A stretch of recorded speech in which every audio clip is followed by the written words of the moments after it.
ആ സമ്മേളനത്തിന് മുന്നോടിയായി ഇന്ന് 27-ാം തീയതി ജൂലൈ 27-ാം തീയതി പതാക ദിനമായി ആചരിക്കുകയാണ്.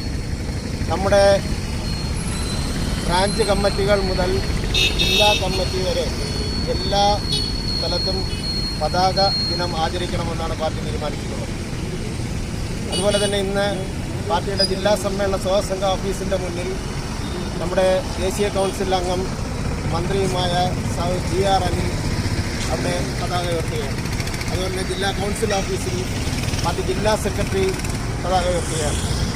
നമ്മുടെ ഈ കാലഘട്ടത്തിൻ്റെ ഇപ്പോഴത്തെ ഒരു സ്ഥിതി തന്നെ ഇടതുപക്ഷ പ്രസ്ഥാനങ്ങൾക്ക് ഒരു വളരെയധികം പ്രാധാന്യം വരുന്നൊരു കാലഘട്ടമാണ്. കാരണം കോൺഗ്രസിൻ്റെ തിരുവനന്തപുരം ജില്ലയുടെ പ്രസിഡന്റ് സഖാവ് തന്നെ പറയാം, പാലോട് രവി പറഞ്ഞിരിക്കുകയാണ്, അടുത്ത പ്രാവശ്യവും 3ാമത്തെ മന്ത്രിസഭയും ഇടതുപക്ഷ ജനാധിപത്യ മുന്നണിയുടെ മന്ത്രിസഭ തന്നെ വരും എന്നും, അതുപോലെ തന്നെ കോൺഗ്രസ് ഈ പഞ്ചായത്ത് ഇലക്ഷനോടുകൂടി ഒന്നുമല്ലാതായി തീരുമെന്ന് കോൺഗ്രസിൻ്റെ ജില്ലാ പ്രസിഡന്റ് പറഞ്ഞിരിക്കുന്ന ഒരു സാഹചര്യത്തിലാണ് നമ്മൾ. അപ്പോൾ നമുക്ക് മനസ്സിലാക്കണം, നമ്മുടെ പാർട്ടിയുടെ ശക്തി നമ്മുടെ ഈ പ്രദേശത്ത് വളരെ നല്ല രീതിയിൽ പ്രവർത്തിച്ചു വരുന്ന CPIയും അതിനോടൊപ്പം തന്നെ ഇടതുപക്ഷ പ്രസ്ഥാനങ്ങളും വളരെ കരുതലോടുകൂടി പ്രവർത്തിക്കേണ്ട ഒരു കാലഘട്ടമാണ്.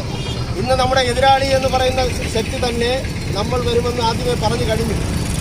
ഈ സാഹചര്യത്തിൽ നമ്മുടെ പതാക ദിനവും അതുപോലെ തന്നെ വരും ദിവസങ്ങളിൽ വരുന്ന ജില്ലാ സമ്മേളനത്തോടനുബന്ധിച്ചുള്ള 7-ാം തീയതി നടക്കുന്ന പ്രകടനവും റെഡ് വോളണ്ടിയർ മാർച്ചും അതുപോലെ ജില്ലാ സമ്മേളനവും എല്ലാവരും പങ്കെടുത്ത് വൻ വിജയമാക്കണമെന്ന് അഭ്യർത്ഥിച്ചുകൊണ്ട് ഞാൻ നിർത്തുന്നു. ലാൽ സലാം.